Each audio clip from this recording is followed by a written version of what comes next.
Good evening. I'm Alyssa Taylor Stewart, Administrator in the Office of Equity, Engagement, and Partnerships. And I'd like to welcome you to Parent University. Our goal in Parent University is to engage with our Long Beach Unified School District parents, caregivers, and families, providing them with valuable information, tools, and resources to support their students. Tonight, my colleagues and I are excited to welcome Dr. Claudia Sosa Valderrama, the Director of School Support Services, and Mr. Brandon Messina, the lead for LGBTQIA initiatives in Long Beach Unified. Together, they will share important information that will give us greater understanding of ways to positively support students in the LGBTQIA+ community. I encourage you to engage with Brandon and Dr. Sosa by sharing your questions in the Google form, which is accessible in the link in the YouTube video frame. We will do our best to answer your questions tonight, but if we don't worry, because Brandon or Dr. Sosa Valderrama will reach out to you directly sometime during this week. So please, please, please make sure to share your contact information when submitting your questions. All right, thank you all for being with us this evening. And now please let's welcome Dr. Claudia Sosa Valderrama. Good evening, families. So I'm very happy to be here today to share information and resources to support our LGBTQ+IA community. I want to give you a little background on the work that we've been doing, and it really started a few years ago through the collaboration with Dr. Tiffany Brown and the LGBTQ Center at Long Beach. Which resulted in our transgender and gender nonconforming student policy. So now what we are doing is we're working to provide information to students, staff, families, and community, as well as provide support to schools in the implementation of these policies in ways that we can support our students. We want to make sure that our students feel safe, seen, and valued. So now it is my pleasure to turn it over to Mr. Brandon Messina, who's going to provide you with some information that you as families can use to support youth that are LGBTQ+. Take it away, Brandon. Good evening, families of Long Beach, representing the North Side, East Side, downtown, and all parts of Long Beach. We would like to welcome you to the LBUSD Division of Student Support Services presentation entitled Families and LGBTQ+ Youth. We invite you to this presentation and we hope that you have some wonderful takeaways. Starting off with some introductions, as mentioned before, my name is Brandon Messina. My preferred pronouns are he, him, his. I am currently the LGBTQ+ support service lead and also the intervention TOSA, teacher on special assignment in the district. I work very closely under the direction of Dr. Claudia Sosa Valderrama. I also want to take this time to engage you in the purpose. Why are we having this meeting and this workshop today? Our purpose is to support parents and caregivers through workshops grounded in LGBTQ+ topics, such as family supports, anti-discrimination and bullying policies, protections for LGBTQ youth, coming out, laws, and policy. At this time, I also want to take a moment and give some special thanks to our professional and community partners whom we have worked so closely with to develop best practices in support of our LGBTQ youth for students and families. So that's Joe Gamino, who is our coordinator that we work with through the Center of Long Beach. We'd like to give a special thanks to Ms. Tanya Moore from the Los Angeles County of Education, LACO, whom has been facilitating professional developments and offering best practices. We would also like to extend a thank you to the Parent University team for their collaboration and support around this topic. We would like to extend a thank you to the City of Long Beach for their wealth of resources and support offered to make this presentation possible. And we would like to thank all the stakeholders in the Office of the School and Student Support Services for their collaboration and hard work around this topic. And lastly, families, we would like to thank you for taking your time out of your busy schedules to learn and to explore and also to ask questions around such sensitive topics to ensure that our students are thriving and being the best selves that they can be. With that, I would like to engage you in today in our learning objectives. And this is our session 1. So these are some of the takeaways that you will walk away with. And our purpose is to provide parents and families with an understanding of terms such as sexual orientation and gender identity in the school context. And we'll give insight for positively supporting LGBTQ students. We will divide this presentation into a 3-session series. So tonight we will be laying some foundations and talking about some terms and, as I mentioned, how this all fits into the school context and best practices. And in session 2, which will roll out in the winter, spring, we will talk more about the laws and mandates and policy in our district and at the state level. And in session 3 around springtime, we will be talking more about LGBTQ plus students and looking at the climate and culture of schools and how they relate to that. At this time, because given the sensitivity of this content, I would like to invite us to share into some community agreements. I really want to ground us in respect and having respect for our community and for this topic. And number 1, I just ask that we all listen from the heart and use our heart for listening ears. Next, I ask that we listen with respect and be very respectful. Number 3, I ask that we speak with respect when considering opinions and ideas and even asking questions. In this space, we also ask that we honor confidentiality. And lastly, we think of inclusivity, right? Everybody being included together. At this time, I would like to take a moment and ground us in the work that we'll be talking about today. We all have a shared responsibility to our youth who identify as LGBTQ students, because research has shown that there is an increased risk of mental health problems and bullying and suicide thoughts if students of LGBTQ, that community, are not supported. So adults, we must be mindful when listening to students and listening to their concerns. So at this time, I want to take a moment and ground us in a video regarding terminology and some supports for our LGBTQ youth.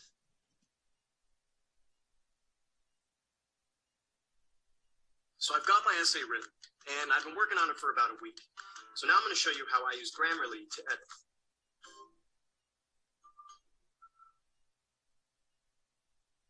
My son told me he kept who he was a secret for years. I wish I had known what he wanted to say. A student told me at a pretty young age that they didn't want to be referred to as either he or she. I had to practice using different words for them.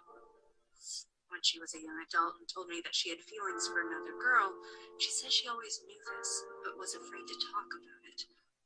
I love her so much. First, she was holding hands with her friend because that's what young girls do. Then she was bullied for it. I didn't understand what was happening. I wish I'd known more.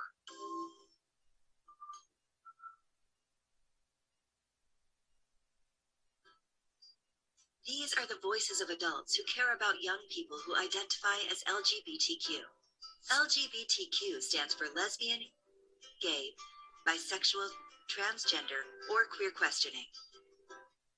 Youth who identify as any of these orientations or statuses are at significantly increased risk for mental health problems, bullying and other violence, homelessness, substance use disorder, and even suicidal thoughts or behaviors. Because of the vulnerability of LGBTQ youth, it's critical for adults to be mindful of ways to better listen to the voices of these young people. Keep a few simple ideas in mind. Developmental stages. Friendships form in childhood, and romantic attractions in others can begin in adolescence. For adolescents, a desire for friendship or a closer connection with another person is normal. Pay attention to how and when the young people in your life express their romantic attention to others. How they want to express themselves at this point in their lives may include their identity as LGBTQ. Cultural influences. People receive messages from friends, family, their communities, and the media about what is acceptable. Negative messages about LGBTQ identity can be a significant reason that talking about their personal lives can be so hard. Being open to who they are and who they want to be can be the most difficult experience of their young lives. Identity and pronouns. LGBTQ youth may choose their own pronouns because of their feelings about the intersection between culture and gender.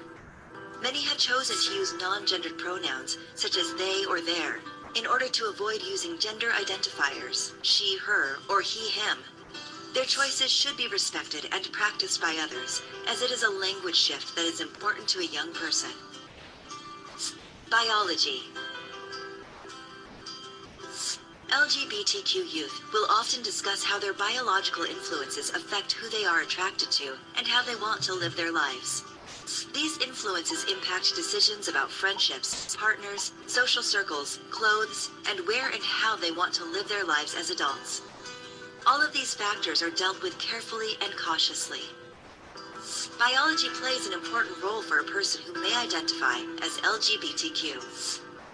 Parents, teachers, coaches, clergy, community leaders, and other adults have the opportunity to listen to LGBTQ youth. Children and adolescents often express themselves according to the expectations of their home communities and cultures. The hope for all is supportive, caring, non-judgmental environment. LGBTQ youth, who are at increased risk for mental health and other problems, can be offered confidence, safety, and security in who they are and how they express themselves by a trusted adult who is willing to listen to them. True listening means there is always help, and there is always hope.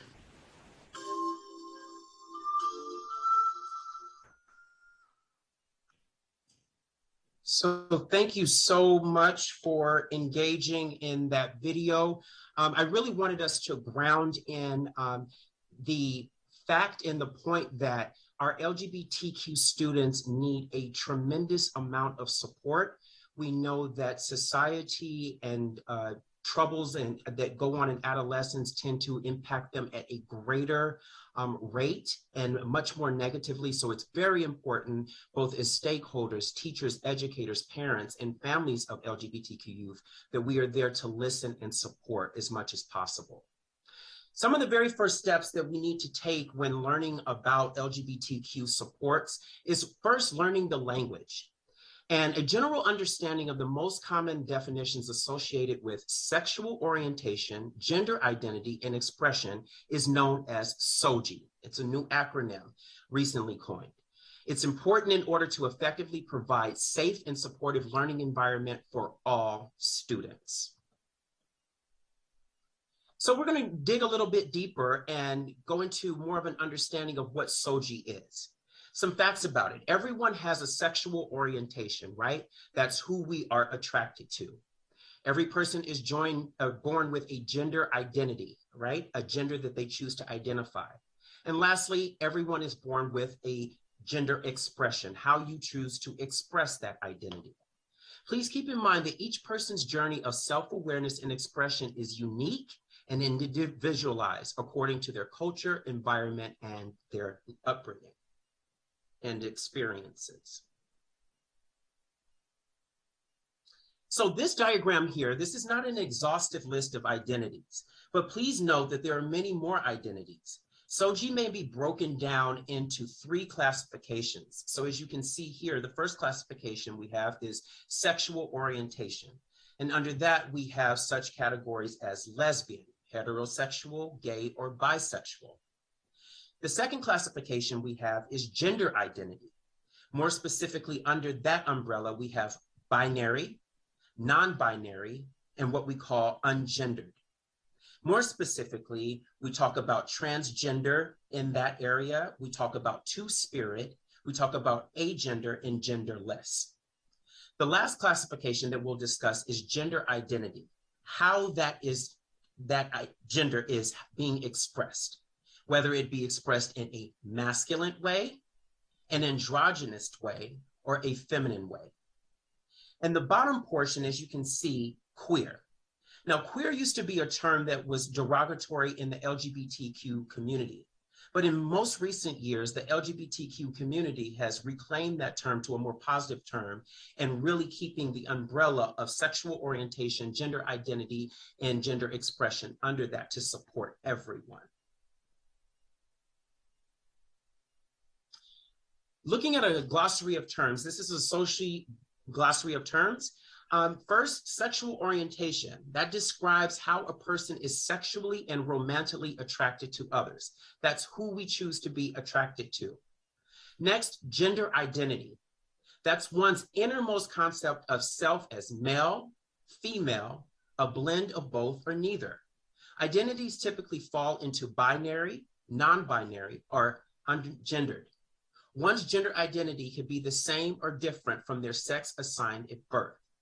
So a person could feel a certain gender and they will express it in such a way to make them feel comfortable. And we as educators in the district must accept and support them. Gender expression is a person's outward gender presentation, how they choose to express that identity that they identify with. It may come in the way of personal style, in clothing, how a child or student chooses to wear their hair, makeup, the jewelry they choose to wear, their body language, and etc. So this diagram here just shows you a concept of masculine gender expression and what it looks like, androgynous gender expression, and female gender expression. So as you can see in this diagram, someone identifying as masculine or male may identify or choose to express their gender by wearing a tie, maybe going to the gym and pumping up on muscles, maybe wearing facial hair or playing sports such as football. Androgynous gender expression may look like a mixture of both, a female wearing a male's clothes, a male wearing female's clothes. And lastly, a female expression may look like a combination of wearing makeup, wearing high heels, potentially wearing dresses, and playing volleyball, which is typically perceived as a more of a feminine sport. Now I would like to engage you in the LGBTQ+ glossary of terms. So first we have lesbian. Our definition for that is a woman who is attracted to other women. We have bisexual. That's people who are attracted to people of any two genders. We have gay, people who are attracted to people of the same gender. And here's a term that you may hear more in the mainstream media now, and that's transgender. And that's someone's gender identity does not match the same sex assigned at birth. And lastly, we have queer, an umbrella term used to describe a sexual orientation, gender identity, or gender expression that does not conform to dominant societal norms. Historically, this term was derogatory, but is often used as a positive term, as I mentioned before.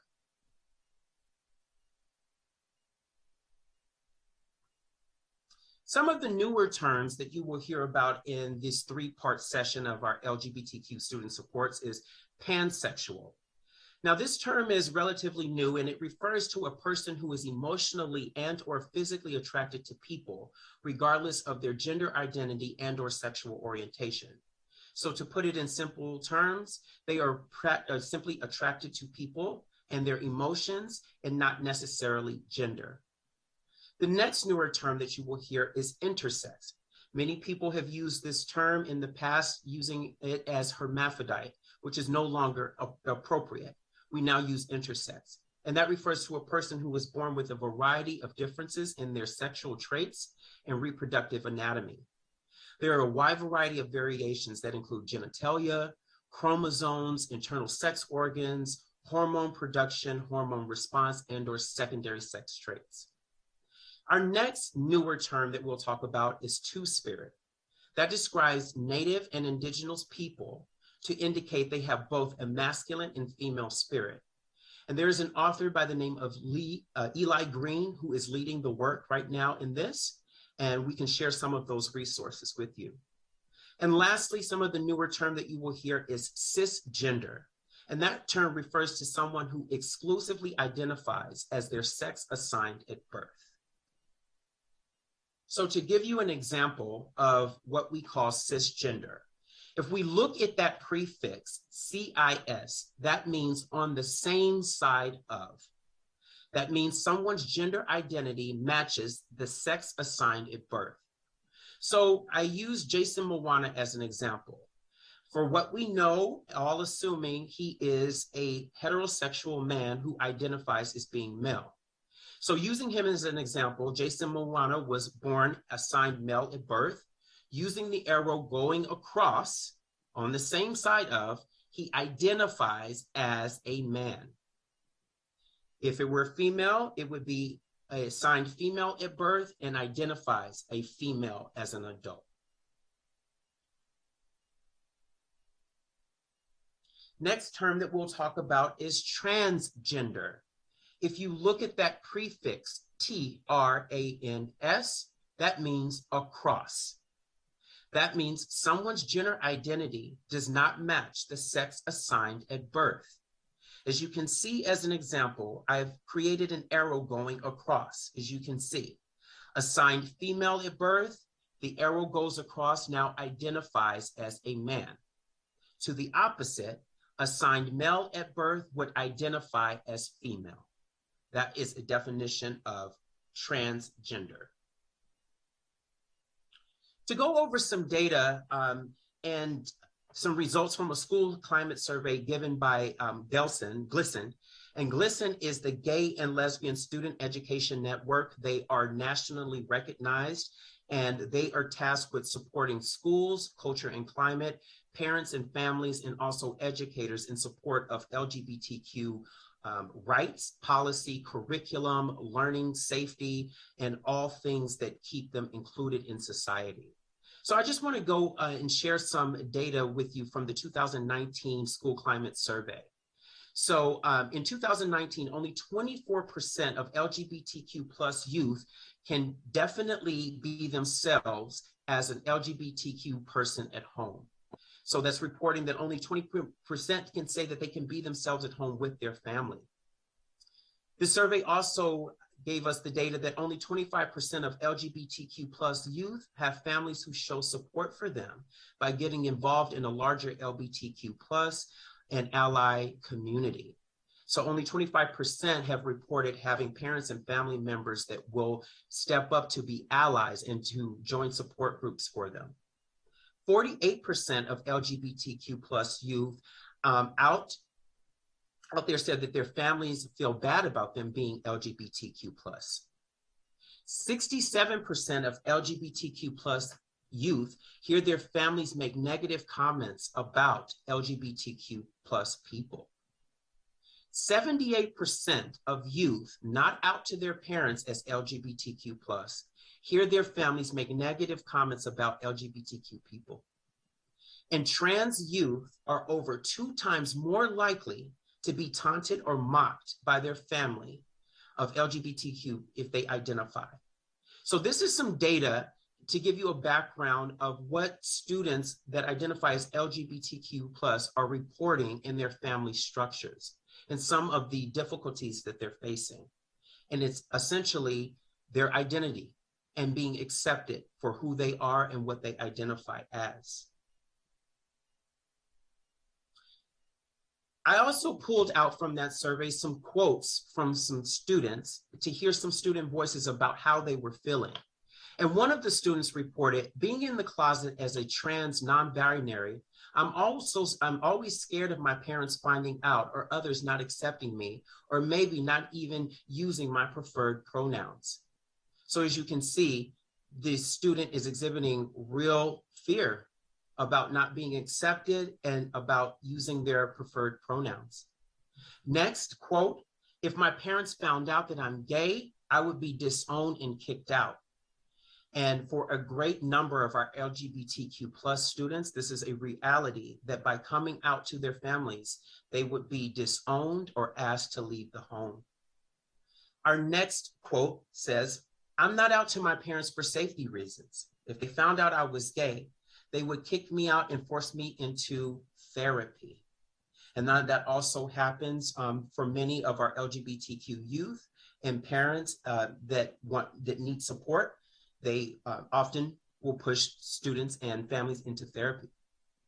And lastly, because of the way many LGBTQ plus people are treated, many of us suffer from a range of mental illness, myself included, this person reported. And we know that the data has shown that at a disproportionate amount, mental health affects our LGBTQ plus students at a greater rate. So with that said, we know that relationships matter.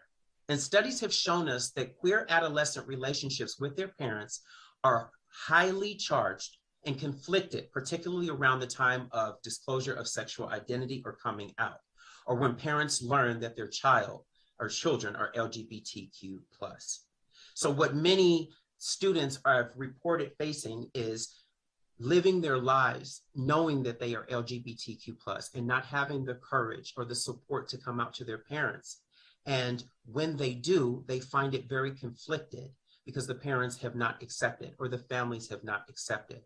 So studies have shown that LGBTQ parents or students rather that come from very supportive families and households and supportive environments are more likely to thrive and have better mental health. I want to talk a little bit about the importance of family. Our research tells us that parents and families play an essential role in promoting adolescent health and well-being. We know that parents and family members are the first line of defense, right? And the first caretakers of our students. So they are the first to promote healthy lives and relationships for our students. We also know that studies have shown that positive outcomes for our LGBTQ+ youth whose families are supportive and accepting included greater self-esteem, resilience, a lower risk of negative health outcomes such as depression, distress, homelessness, and even substance abuse use. We also know that while coming out to their parents and close family members is an important and self-affirming development milestone, it's also very scary. So it's important for families, if possible, to be there to support and listen.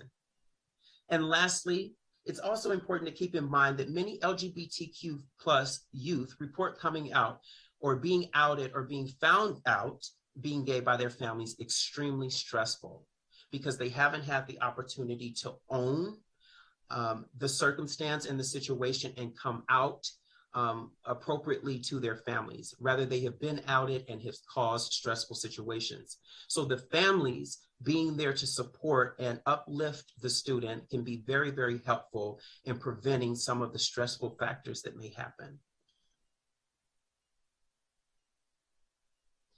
I want to talk a little bit about the impacts of parental attitudes and behaviors. We know that parental acceptance and rejections are different structures. They are not one and the same. We have parental acceptance and parental rejection, and they look completely different. We know that accepting and rejecting behaviors can co-occur as families adjust to learning about their LGBTQ+ identities.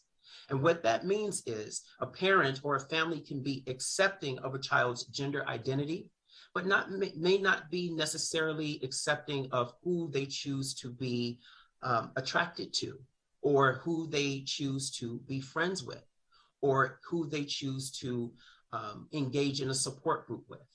So we have to keep these things in mind.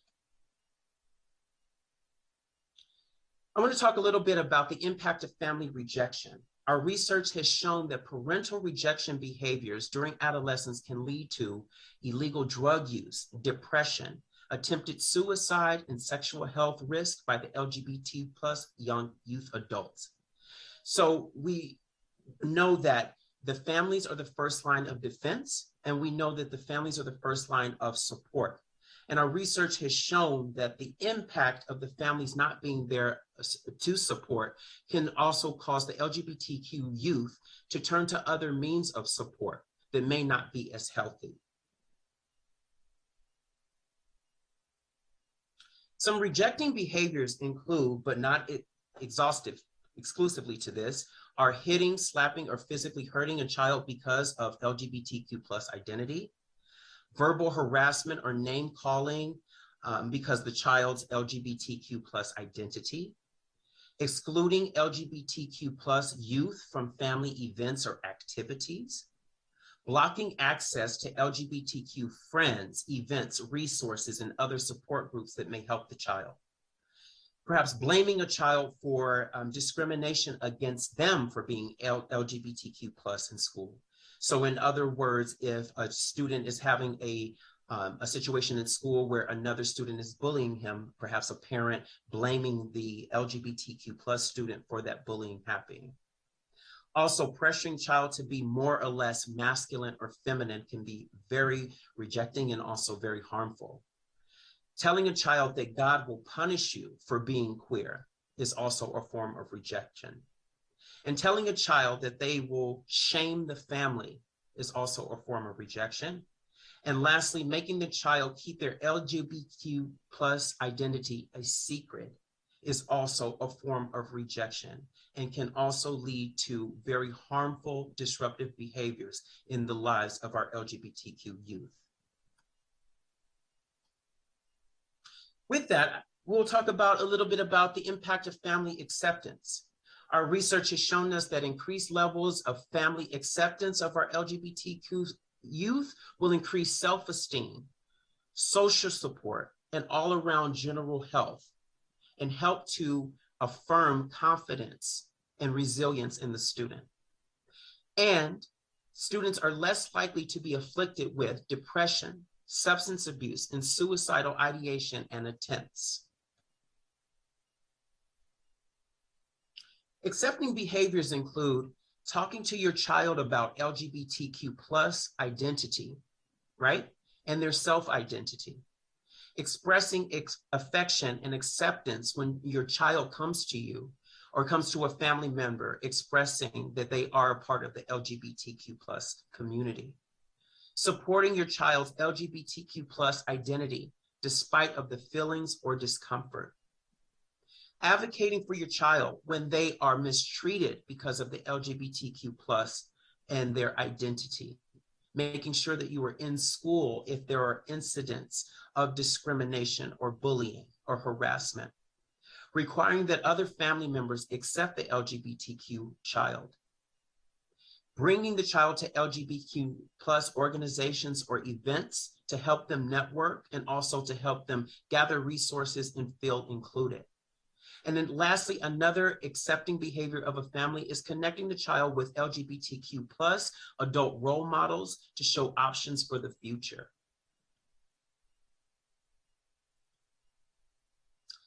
So at this time, I would like to just talk about some commonly asked questions around this work that we have received. So one of the questions that we often hear is, I feel like I'm the only one. I don't know any other families with LGBTQ people in them. What do I do? And some of the supports that we offer to you is just knowing that there are many families who initially have felt isolated, who have been made, but they have been made to make new connections and friends to support their LGBTQ child and their loved one. If you are unable to meet face-to-face with others in similar situations, there are plenty of online resources and forums and chat groups that you can join. Joining support groups and utilizing resources such as family supports is also a very good way to rally around the child. There's also a great organization called PFLAG, which stands for the Parents, Families, and Friends of Lesbians and Gays, that offer a lot of support for parents in their child's transitioning and also coming out. As well as our school district, Long Beach Unified, in our Office of School Support Services, we have on our district website a wealth of resources that you can access in supports of your family, in supports of school, in support of your student.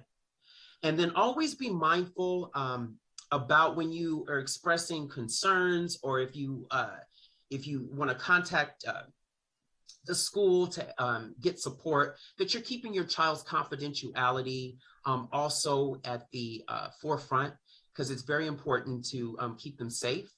So when you are making connections, make sure that you're talking about confidentiality and the respect of your child's sexuality as well.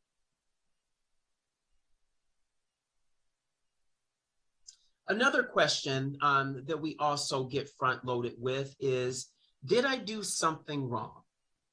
Okay. And what our research shows is that we don't know what determines sexuality or gender identity.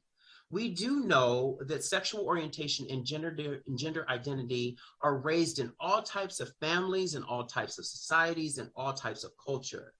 There's no evidence that there is anything that parents that do to influence gender identity or a child's sexuality.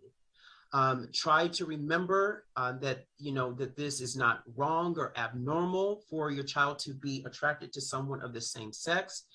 There is no need to blame the child or the parents, and it is no one's fault.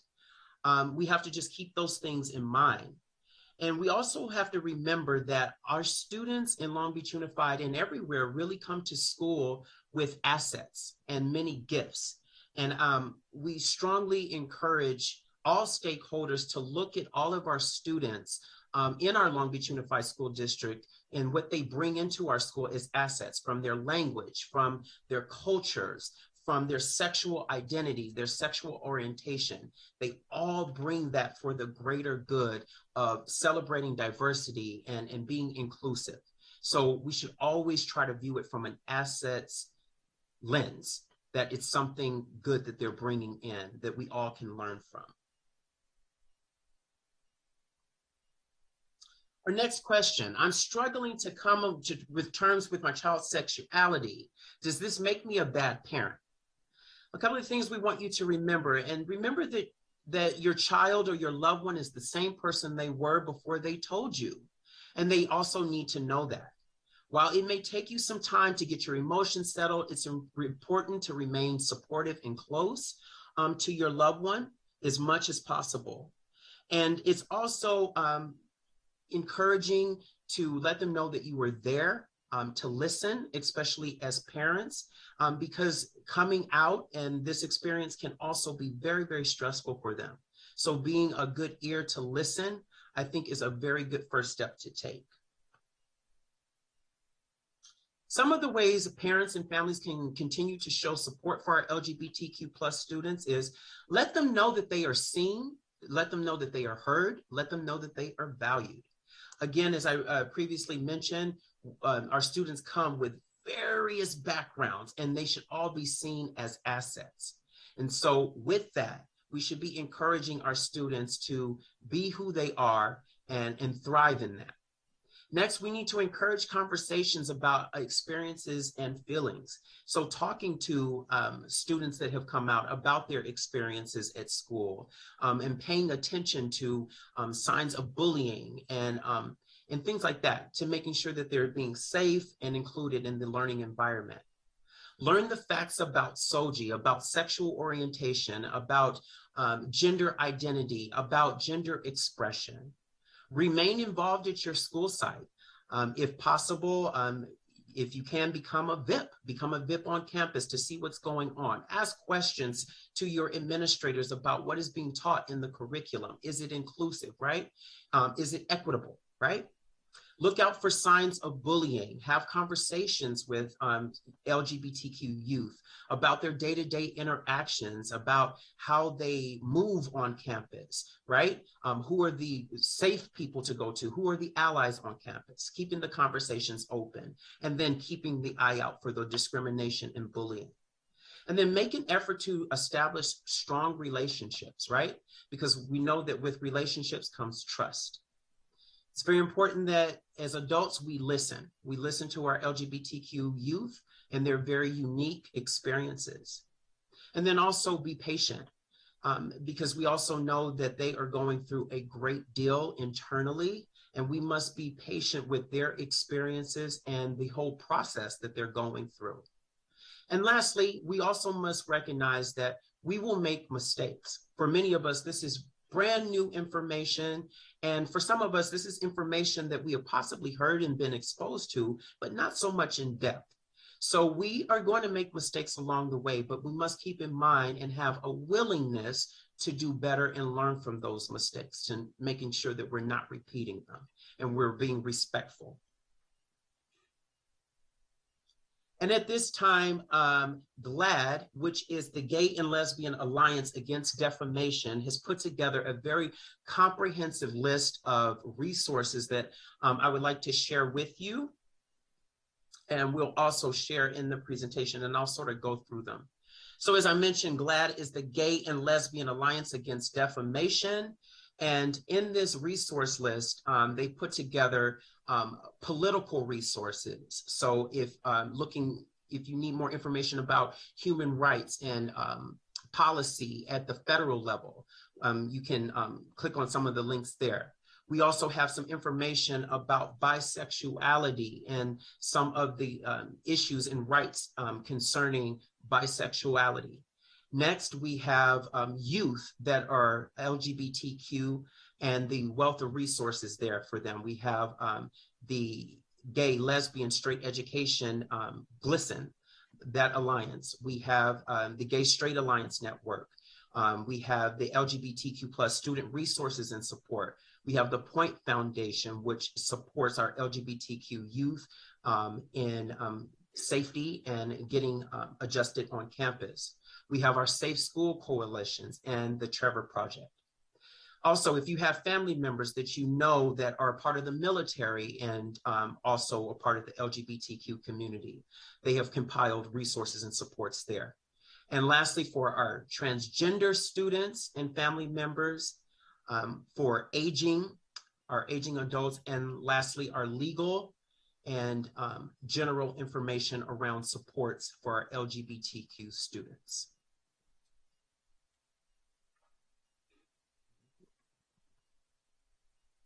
And I would just like to leave us with this quote.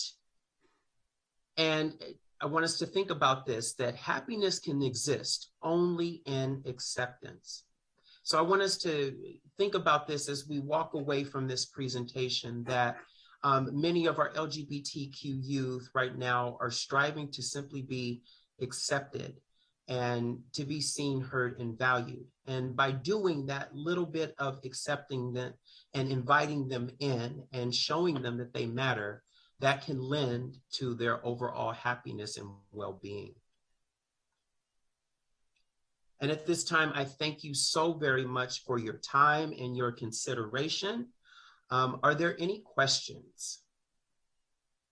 Brandon, before we move forward with questions, I want to just thank you so much for this very robust, informative, and engaging presentation. We have a lot of comments and a lot of curiosity and a lot of questions, and we're just grateful for having you on our team and knowing that you are a very, very valuable resource, you and Dr. Soso Valderrama and the whole entire Office of Student Sports Services. So we're very grateful.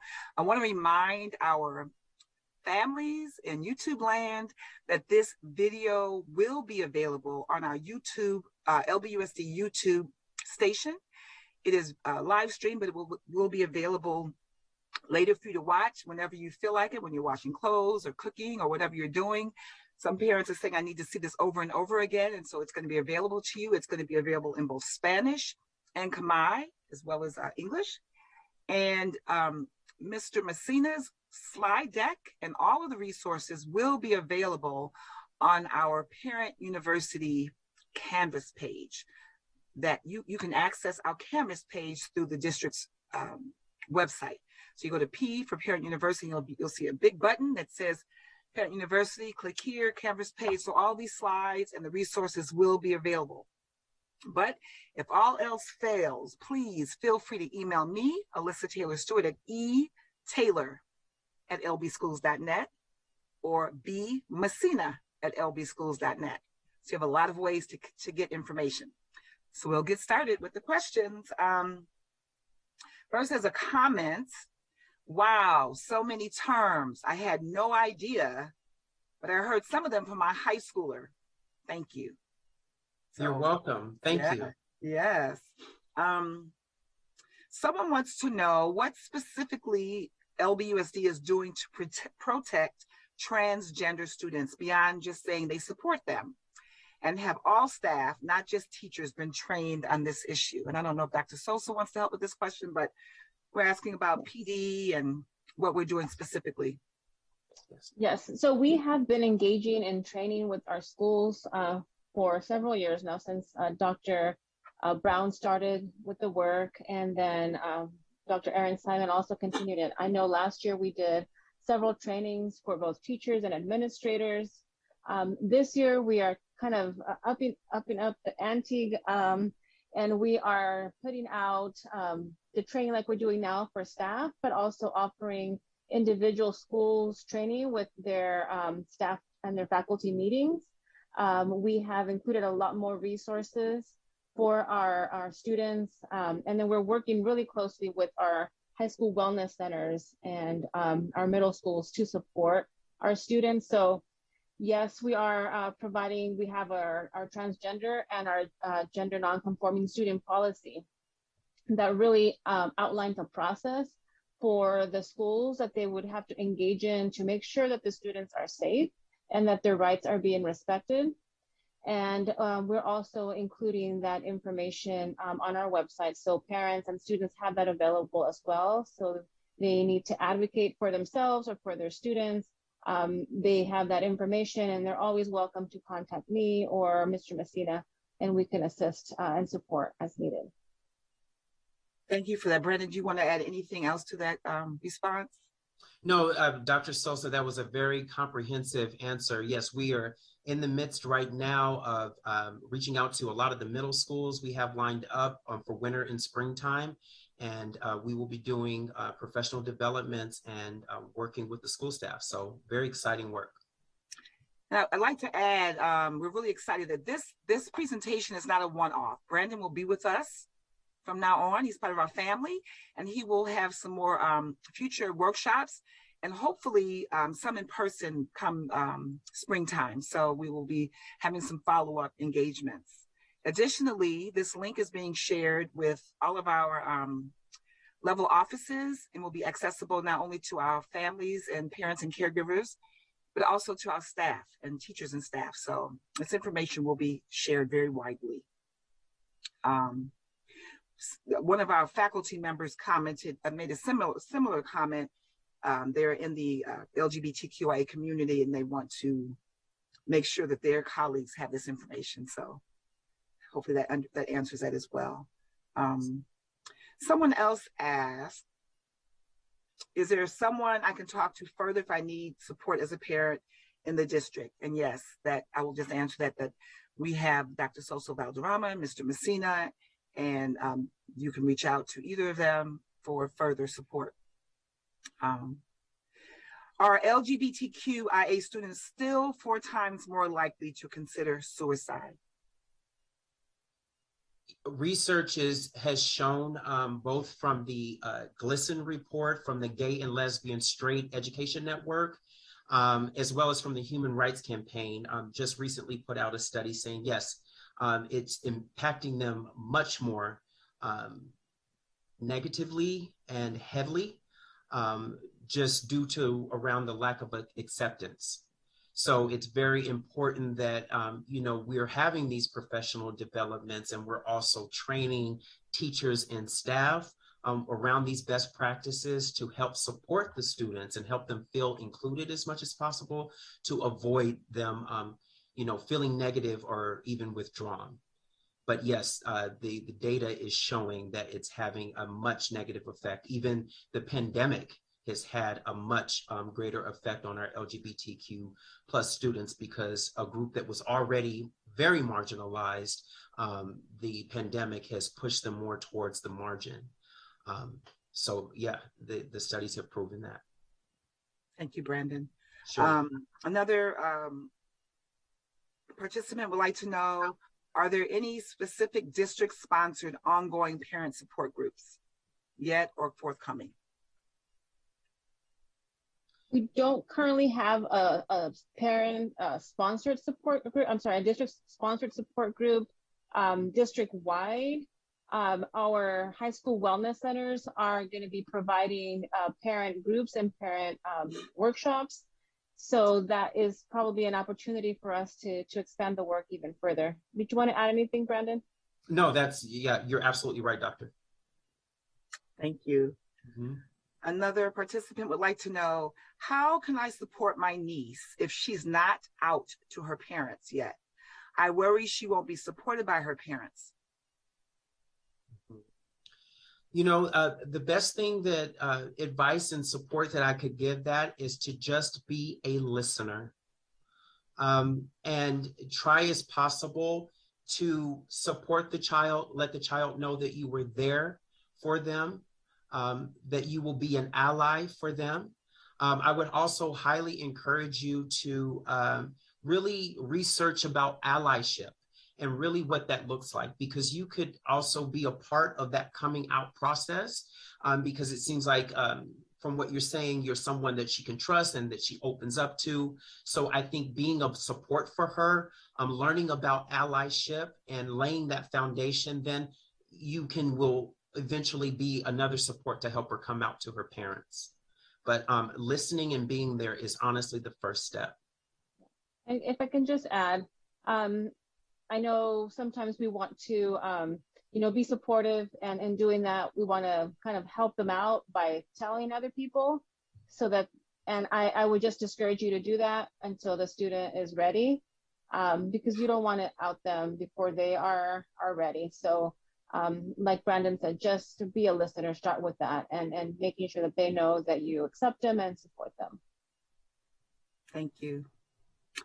Another participant is asking, will LBUSD sponsor a PFLAG support group for parents? Am I reading that correctly? I think it's in general, support group is kind of what you guys mentioned a little while ago. Correct. Yeah, that's something that we can do. We do work closely with Joel Jamino from the LGBTQ Center Long Beach. And so I know that they have parent groups, and we work closely. So we don't currently have that right now in our district, but we do work closely with the center, and that is something that we are definitely interested in looking more into. Very true. I think we have a few more questions coming up in our Google Doc. Sure. Brandon, anything else you want to share while we're waiting for the questions to be uploaded? Any other commentary or just words of encouragement you'd like to share? Just words of encouragement is, be open and be a listener. Every student's experience is very unique, is very different. There isn't a one size fit all. So if the student has taken the time and to express to you, to confide in you, to be open with you, listen, offer supports as much as possible, and just be there. Wonderful. Mm-hmm. I just want to share this on behalf of our director, Dr. Lucy Salazar, our entire Parent University team. We're just very grateful to be in this work with you. Our district is on a mission to open the hearts and minds of everyone involved in work and centering equity. And so just lifting the voices of our LGBTQIA students, it's a proud moment for us. And we're just really grateful to be in this work. And we hope that you'll continue to work with us and partner with us in Parent University to share information and engage with our families and help us learn more and just be better. Absolutely. And, just on a personal note to share, I am very invested in this. I'm a part of this community, and I believe in the work. And I believe in the work for our students and, helping them be seen, heard, and valued on campus. So I'm very honored and to have a seat at the table, to lead this work, and also to collaborate with all stakeholders, because this work cannot be siloed in an office. It takes all stakeholders, right? And it impacts everyone. So I'm very thankful to be presenting and collaborating and learning and answering questions. And I just hope to continue this partnership. And I look forward to the next 2 sessions that we have to continue our learning together and our growing together. And we are just really passionate about the work, and we have been super busy getting to professional development for our counselors and our nurses, different offices, after school programs. So we have been busy getting the word out and making sure that everybody knows how they are able to support all of our students. Well, Mr. Messina, Dr. Soso Valderrama, we thank you for your time. Parents, caregivers, families, we thank you for your time. We hope you're warm and outside of the rain on this cold and rainy evening. We wish you all a safe and relaxing and enjoyable winter season, and we look forward to seeing you in 2022. Take care. Be blessed. Take care. Thank you so much. Thank you, Dr. Sosa Valderrama. Thank you, Parent University team. Thank you so much, Mrs. Taylor. I appreciate you greatly. Happy holidays. Thank you. Thank you, families. Thank you. Thank you. Thank you. Thank you.